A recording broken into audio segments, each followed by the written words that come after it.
他署名南山萨漏子，那想必现在就隐居在终南山。可那终南山上有真假隐士上千人，怎么能找到这个萨漏子呢？我知道这萨漏子姓什么了。啊？我大唐氏族以5姓7家最为尊贵，除了我范阳卢氏，还有崔、李、郑、王4姓。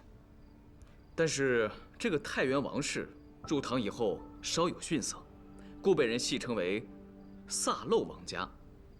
所谓淫质而今世，传者既署名萨漏子，就说明很有可能出自太原王氏，并以此自嘲。太原王氏，好你个卢凌风，如此就缩小了范围。既是太原王氏，又了解我恩师，又对控鹤府的秘闻很熟悉，我已经知道他是谁了。可他怎么会隐居在终南山呢？就算在，那里隐士庞杂，如何选？怎么查？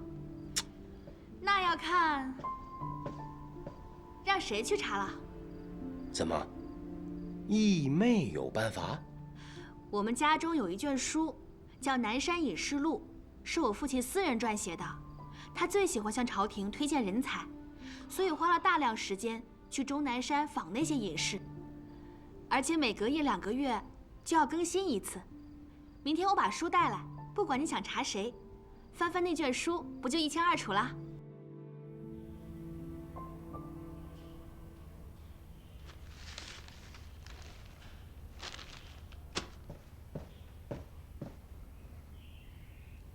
怎么样？作此隐士录，裴侍郎真是煞费苦心啊！这里面收录了891位隐士，且都按姓氏排列。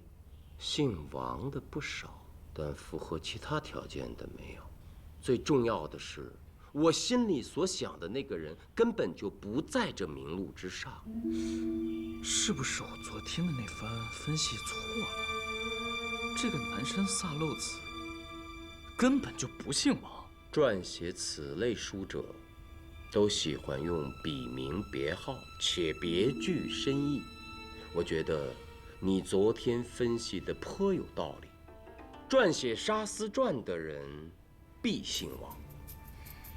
南山萨漏子，莫非这里的南山指的根本就不是终南山，而是其他的南山？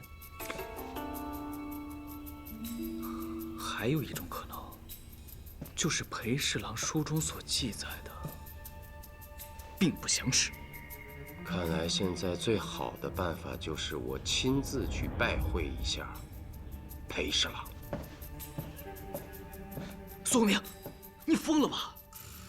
你私自入京，本就是重罪，现在还拜会裴侍郎，我看你是想死了吧？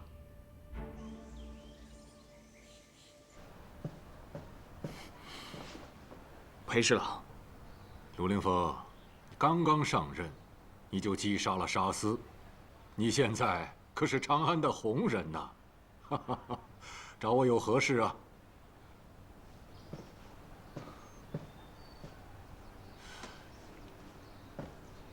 这是我编的书啊，怎么在你手里？为了寻找线索，昨日跟喜君小姐接阅的，侍郎为我大唐寻觅人才，兢兢业业。每一位隐士的学识、志趣，还有性情，竟都记载得一清二楚。卢凌风对侍郎真是敬佩不已。卢参军过誉了。啊，只是我想找一个人，却没有找到，所以只能当面请教裴侍郎了。哦，找谁呀？哈，不用看书，都在我这脑子里。啊，此人与狄仁杰曾是同僚，对幻术杀手曾经控鹤府的副监沙司也很熟悉。此人应该姓王。裴侍郎，这样的人有啊，但是此人不在册。他和其他的隐士不同，虽然说住在终南山，但是他是现任的官员。哦，是谁？王元通。我昨晚想的就是他。这个王元通有何来历？当今天子为相王时，他曾为相王府长史，后来被升为凤阁侍郎，行宰相之权。当年他曾经跟我恩师一起反对过天后设立控鹤府。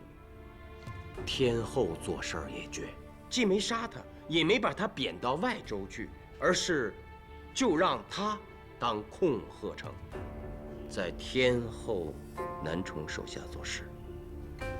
哼，士之屈辱，莫过于此了。是啊，所以后来王元通辞官还乡，他的老家好像是沙州。就是沙州。他辞官之时，正值我恩师病重。他离开洛阳前，还去看过我恩师。如今怎么就到了终南山了呢1年前，天子突然想起了王元通，便命裴侍郎专门去沙州把他请回来的。我想，应是念旧了吧。可并未听说他被重用啊。县居何址？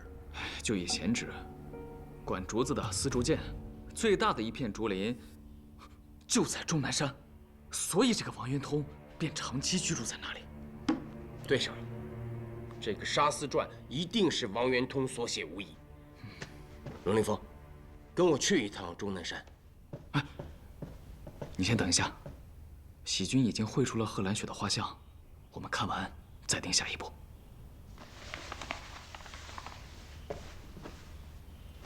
喜君，这幅画你一定费了不少心思吧？画得惟妙惟肖。等等，这是什么？是吗？《沙司传》中关于贺兰雪的描绘，我看了好几遍，怎么没发现她有痣啊？那就是你看的没有那么细致了。书中说，此女子哭起来最为动人，一滴透明的泪珠和一滴红色的泪珠同时垂在脸颊上。请问，人怎么会有红色的泪珠？所以我觉得贺兰雪应该有一颗痣，红色的滴泪痣。书中所描写的不过是眼泪划过滴泪痣一刹那的景象。那段文字我也读过好几遍，甚是疑惑，但我实在是没想到是颗滴泪痣。我义妹喜君之聪慧，真是无人能及啊！哎，这女子看起来年纪也不小了，应该有35、6岁吧？对，书上写的是12年前的事儿。沙司曾专程从东都备好礼物，赶到长安，为她过24岁生日。世人只知做石桥图的张轩是天下第一画师，依我看，我义妹跟他比毫不逊色。是有过之，无不及。谢了。宿命，时间紧迫，你去终南山寻那个王元通，我去找这个贺兰雪，咱们兵分两路。好。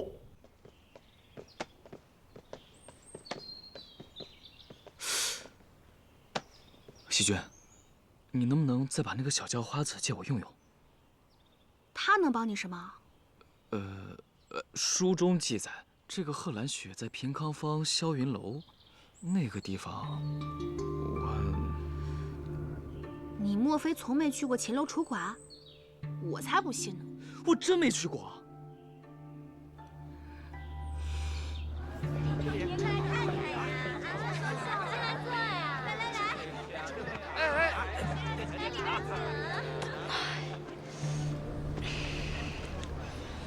干什么呀？这身衣服没有在侍郎府穿的舒服。嘿，你才去没几天，就当不惯小叫花子了？人家有名字，叫什么呀？杨继。裴喜君跟你说了什么？竟如此无礼，戏弄于我。没有，我就写杨继。哪2个字？杨树的杨，江山社稷的稷。你会写字？不会。那你怎么会说出刚才那番话？我5岁那年，我父亲临咽气时告诉我的。行了，别哭了，算我错怪你了啊。公子，不进来玩玩？你看到那个男的了吗？还有公子，你赶紧来！你把这幅画给他，就说画上的人是你娘，让他把你娘交出来。啊？这……放心，他要是敢打你，你就往回跑，我会收拾他的。去。李大请啊！公子快来啊！来，慢走啊！哎，里边招呼着啊！大爷，大爷，请问您可曾见过画中之人？不错呀，你哪来的画像？这是我娘。我再问你一遍，你哪来的画像？好看。这是我娘啊！臭要饭的，敢耍我！打人这了！是你娘，我还是你爹呢！臭要饭的，给我回来！臭要饭的！啊！放开老子！你要当谁的老子？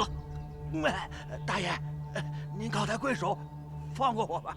杨继，过来，把你娘的画像举给他看。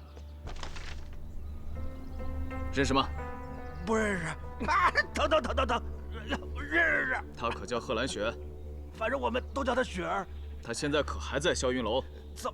早走了，起码得走了2、3年了。去哪儿了？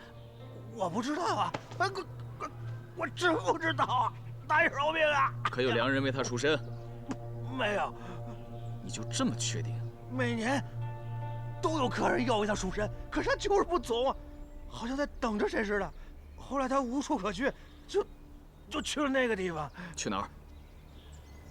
鬼市幽院楼。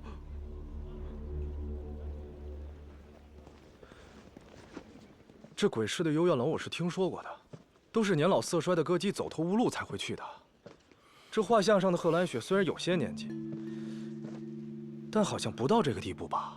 霄云楼的人说得很肯定，还说这个雪儿一直不肯从良，在等人，等杀死。应该是吧。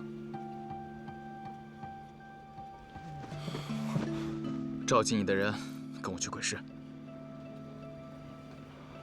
怎么了？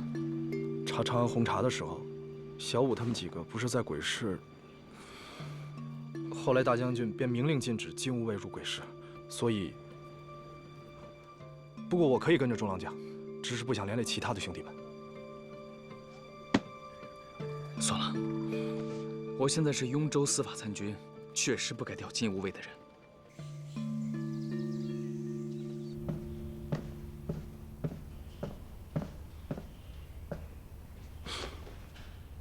杜长史，你来的正好。幻术大会的日子近了，身为司法参军，该做什么你不清楚吗？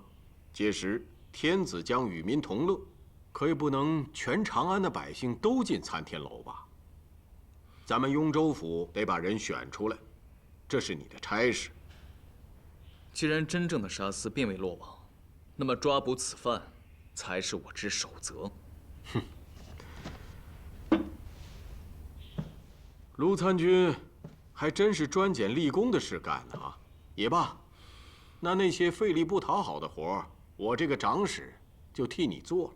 不过，从今日起，你那些手下就由我亲自调遣好了。我现在正是用人之时，我今天刚刚得到杀司的新线索。哎，查案的事别跟我说呀，你的线索一旦告诉了我，那抓到杀司算咱俩谁的呀？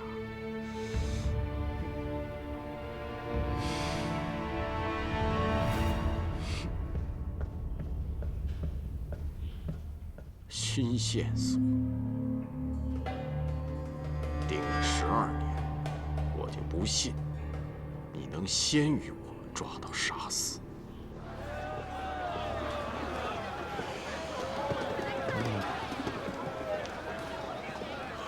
哎，这个也可以，你看，要看这两个吧？行，那个中郎将，这不是见过中郎将？不对，现在是司法残缺。对呀，刚刚诛杀了沙司，你忘了？啊，对对对，见过卢参军。见过3位仁兄。您怎么有空来我们长安县了？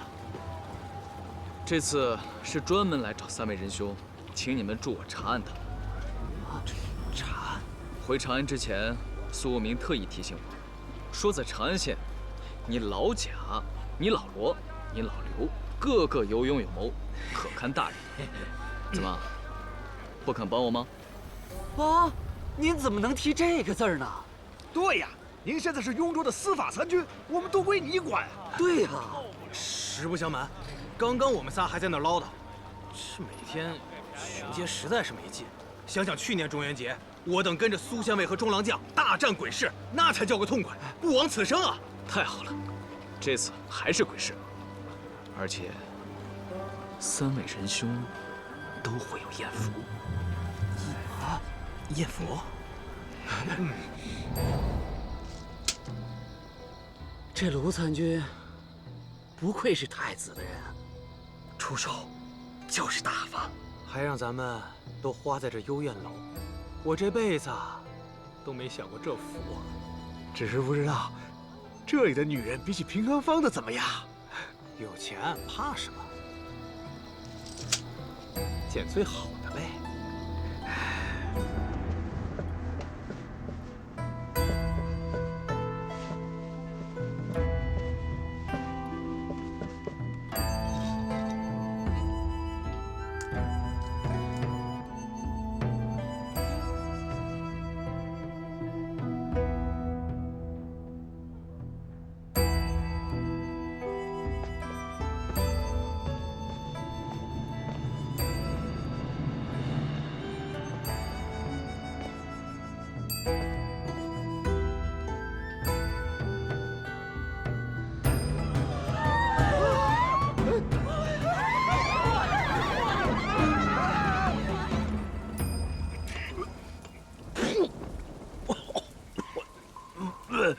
这可真不是什么好差事。说正事。叫雪儿的确实在幽怨楼，但一般人见不着他。他不待客？听说傲气得很，只有给黄金才能见到他的面儿。可您想，来鬼市找女人的，谁舍得黄金呢？我估计是疯了吧。他总说会有人来接他，但是过了2年多了，也没见人来啊。不过他应该是有些钱，幽怨楼最大的房间他自己住着，若是没钱，还不早被店主轰走了。还有什么？这幽怨楼好像有哪儿不对劲儿。我也觉得不对劲儿，好像总有双眼睛在盯着你。你还看不见那双眼睛在哪儿？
干什么的？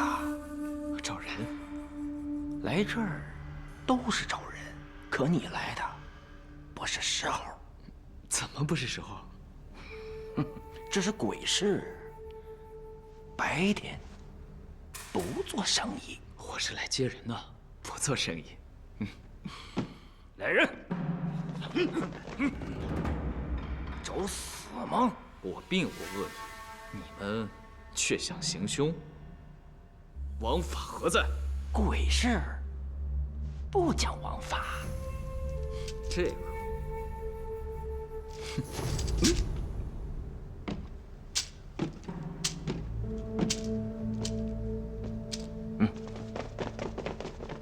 这位公子，这鬼市的女人可不比平康坊。花这么大的价钱，我怕你会后悔。我是来找我的老情人，千金无悔。那敢问，想找哪位呀？雪儿。怎么，公子，不是开玩笑吧？雪儿是在等人，可我看公子的年龄，可不是他的老情人。这么说，你是知道他的老情人是谁了？这个不知道，听说他等了好些年了。带我去见他。想见雪儿？这个不行。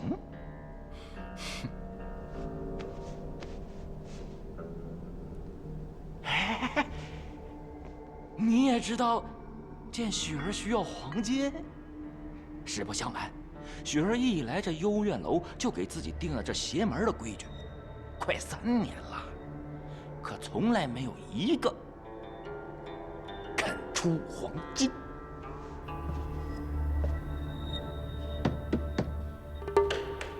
何事啊？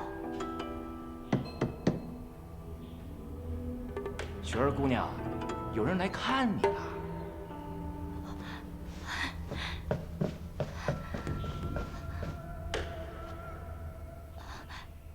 稍等一会儿。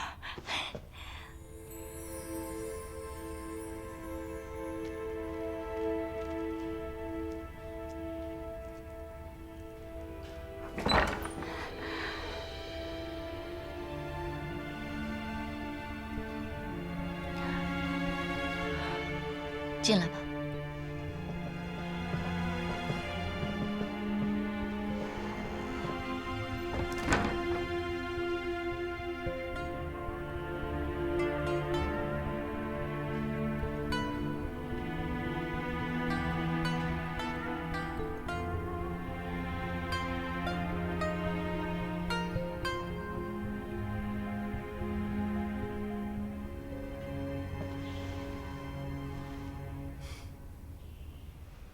我要看你反弹琵琶。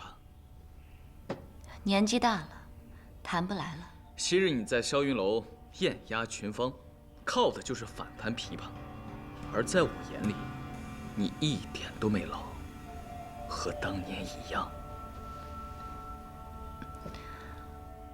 听公子这话，应是故人，但我怎么不记得了？何况你这么年轻，戏耍我呢吧？那年我13岁，随叔叔到长安来做生意，得见芳容便发誓，以后挣了钱一定要带你走。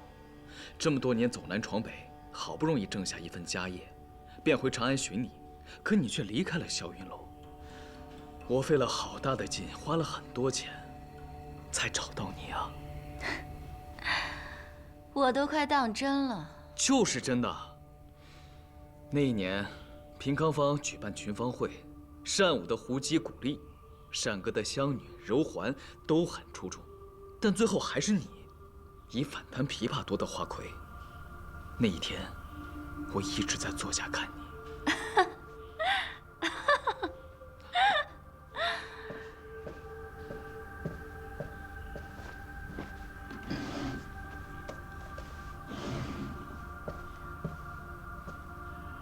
公子是看到这书了吧？此书好像是违禁之物啊。但你却看得仔细啊，应该也是因为这卷书，你才找到我的吧？你是官家人，想利用我抓沙司，我看你年纪轻轻，你不想活了。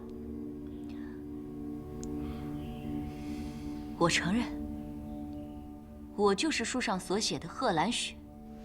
哼，你们不是盯了我10几年了吗？要杀头，就快点；不杀，就滚！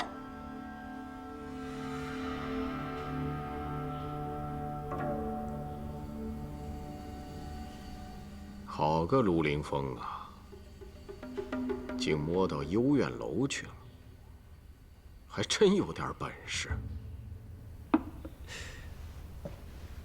杜长史，您派我盯着贺兰雪已经12年了，为此咱们还专门花重金买下了鬼市的幽怨楼。现在，这大功要是被别人给抢了去，放心。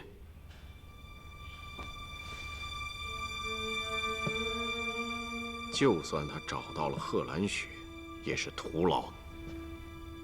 若是谁都能抓到沙司，狄公当年还会把这么重要的任务交给我吗？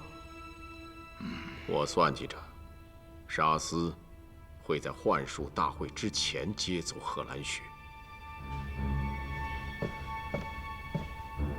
没几天了，盯好贺兰雪，有任何风吹草动，立刻来报。是。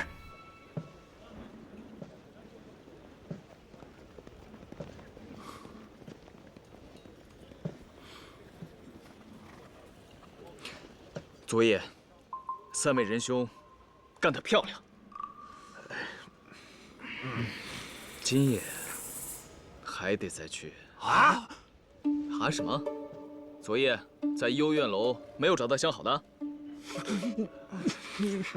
就算没有，今天必须找到一个，而且要常住下来，起码住到中秋啊！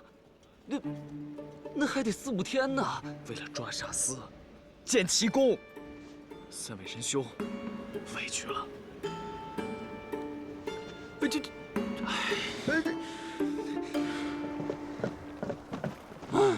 太难了。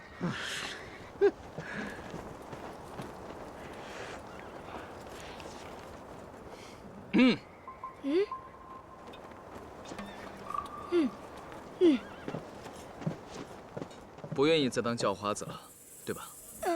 那今天就换身衣服，就穿侍郎府的那套，给你个美差，从平康坊买一些樱桃碧螺，送到鬼市幽怨楼的2楼，雪儿的房间。这么多，用不了吧？你先留着，明天还要买别的呢。这个雪儿入鬼市将近3年，长安的美食她一定很想念。我得好好研究研究，她爱吃什么。你喜欢他，干嘛不自己送好吃的给他？你哪儿那么多废话？那他要问，我怎么说？啊，你就说，有一高大英俊的公子，给了你跑腿费，让你送他接客。嗨。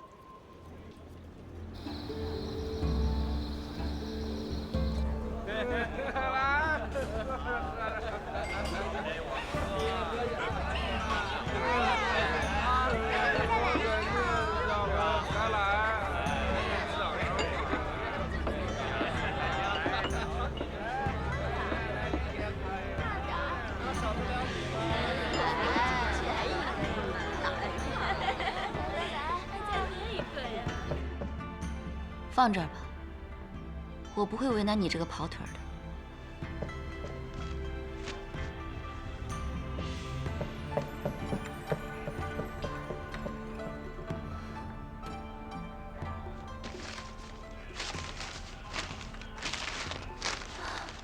樱桃碧螺，来吧！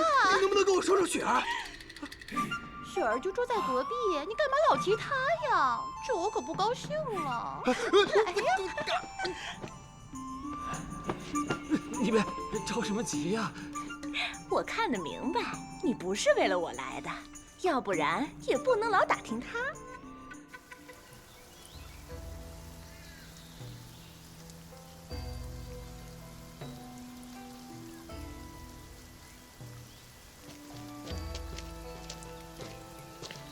应该就是这儿了。虽回到长安，这王元通只做了一个丝竹监的闲官，他真乃隐士也。王竹监，王竹监，应是不在家吧？不会，你没听见乐曲之声吗？没有啊。我想一定是有其他隐士在这终南山庄内饮酒。王元通肯定没有太多仆人，所以没有人给我们来开门。我跟他有过几面之缘，也算故交。我们可以径自入内，走。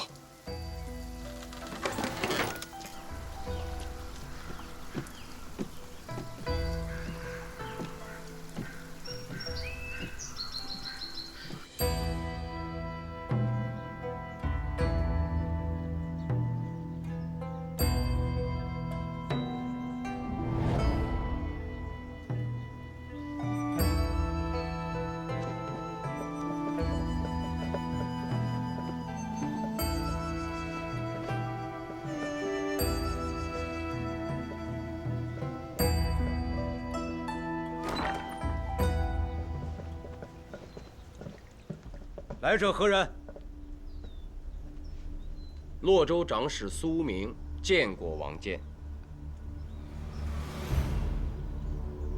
苏明，狄仁杰的弟子。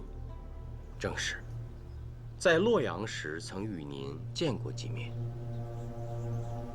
哦，我想起来了。什么风把你吹到了我终南山？快，落座，上酒。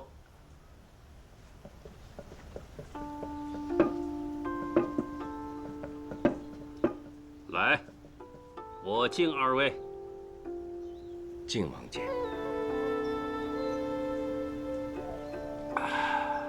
这姑娘怎么不喝呀？既隐于终南山，又蓄养歌妓，锦衣华服，美酒佳肴，真是卓尔不群呐。谁定下隐居山中，不能闻管弦之乐，不能赏曼舞之妙？若非此，这世间就没有谢安石了。况且老夫现在还有官职在身，如此有何不可呀？原来您这是在学谢安石东山养志啊！老夫之志在云霄之上，非你辈可知。哎，苏明，哎，你现在既是洛州长史，为何要来长安，又来我终南山呢？我是为杀司而来。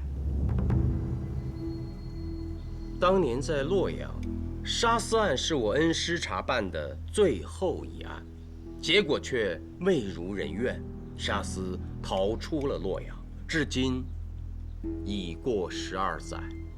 前不久听闻参天楼幻术大会举办在即，杀司又趁机潜入长安，我便从东都赶来，欲请此人归案，替恩师了却临终前的遗憾。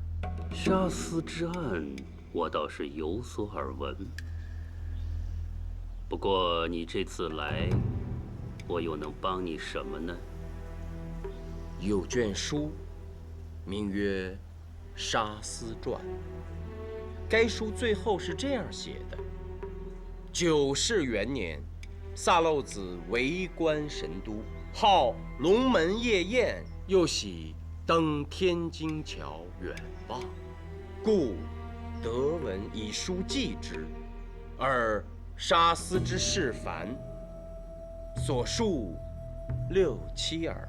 想必是这卷书篇幅有限，杀司还有很多事情，您没有记载到书中，故特来讨教，以寻线索。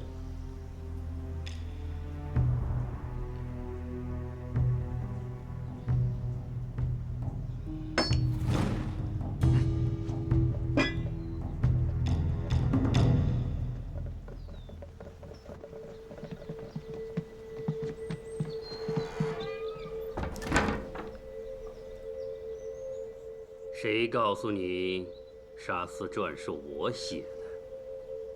该书是半年前出现在长安市面的，而据我所知，您是1年前东归长安的，时间上刚好对得上。况且书中所记，比如恩师病重之时，床前摆有碧尘珠，这只有去探望过他老人家的人才知道。不知您还记得否？当年您辞官离开洛阳之前，去探望恩师那日，恰好苏某也在。再有就是，您做过控鹤城，控鹤府的秘闻和颇多细节一定了然于心。还有，著者署名南山萨漏子，萨漏一说事关太原王氏。如今您官居丝竹监，半隐于这终南山，符合以上几个条件的天下，唯先生一人矣。不愧是狄仁杰的弟子。当年我反对天后设置控鹤府，却被贬为控鹤城，在天后男宠张易之手下做事，此乃我一生难以洗刷的耻辱。圣历元年，张易之推荐杀司为副监，在道术坊设置别院，网罗天下妖异之事，通过杀司铲除异己。有一年，也就是9世元年，在你恩师狄仁杰的力荐下，天后被迫将控鹤府改为奉臣府。狄仁杰也查出了杀司作为幻术杀手的身份，一桩桩血案，证据确凿。杀司手下大量爪牙落网，唯独走脱了杀司。狄仁杰认为这是他一生最大的遗憾，我倒以为也没什么。狄公毕竟不是神，至于撰写《杀司传》，对老夫而言，就是为了消磨时光。那一句所述6、7耳，就是卖个关子。我本来就瞧不上杀司这种人，对他的事情又能知多少？所以呀，也没什么线索提供给你。那个反弹琵琶的贺兰雪，书中所写，完全是道听途说。来，喝酒，否则的话，终南山之行可就白来了。怎么会白来呢？探望了恩师的故交，又喝到了如此美酒，已不虚此行。来，敬您。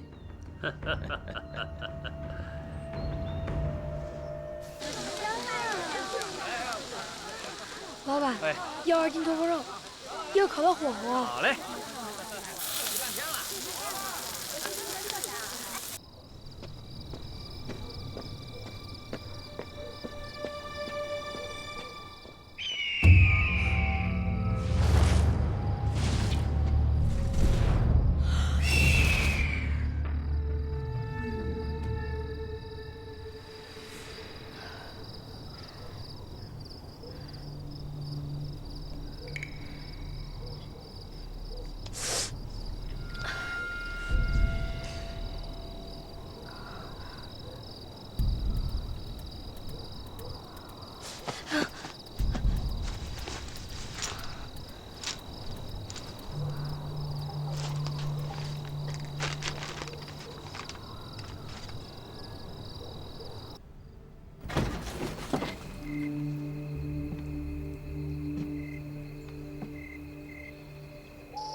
今天又是什么呀？烤驼峰，可惜路上耽搁，估计凉了。无妨，我有热酒，不怕肉凉。小孩，要不要进来陪我喝一杯啊？我可不会。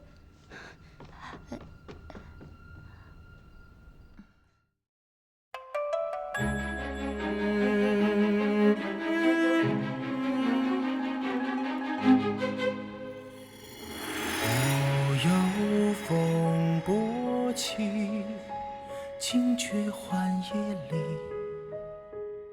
拂迷去。盛世繁华里，着新年生安逸。万骑不休，跋涉夜行。心有火光燃东河，举风鸣，是正义。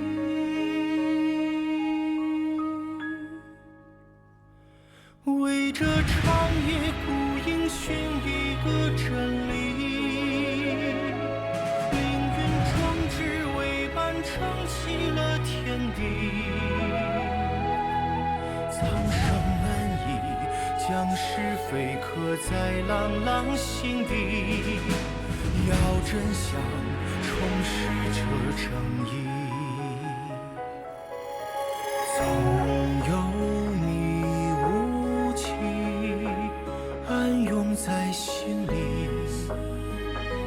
出命运道尽世间情，恩为年，愿为心，河山不朽，翻云覆雨。山伏荆棘，高为远，求安心，为正义。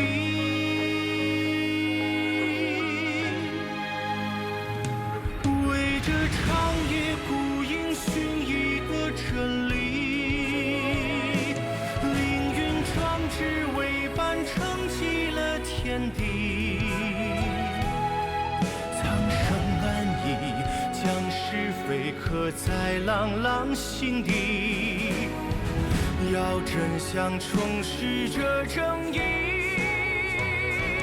纵有千帆险境，亦不枉此行。只惧尘血落尽，空有缘为命。生死何以将情浪化尽这好风景？冉冉正气，诗心有素。